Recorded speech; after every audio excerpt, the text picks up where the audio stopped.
గోంగూర పప్పు కోసం గోంగూరని ఇలా కడిగి తీసుకోవాలి. కందిపప్పుని కడిగి ఇలా ఒక హాఫ్ అన్ అవర్ నానబెట్టుకోవాలి. తర్వాత ఇలా క్యాప్ పెట్టి 3 విజిల్స్ వరకు ఉడికించుకోవాలి.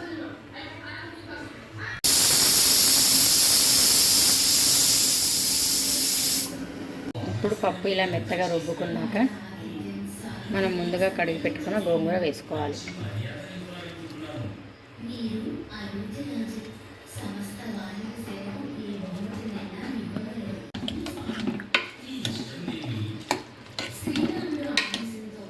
ఇది కొంచెం ఉడికాక ఉప్పు కారం వేసుకోవాలి. సరిపడా సాల్ట్, సరిపడా కారం, ఆయిల్ వేసుకొని అందులో జీలకర్ర వేసుకొని కరివేపాకు, పచ్చగా దంచి పెట్టుకునే ఎల్లిపాయ, 1 ఎండుమిర్చి, పసుపు, స్టవ్ ఆఫ్ చేసుకోవాలి.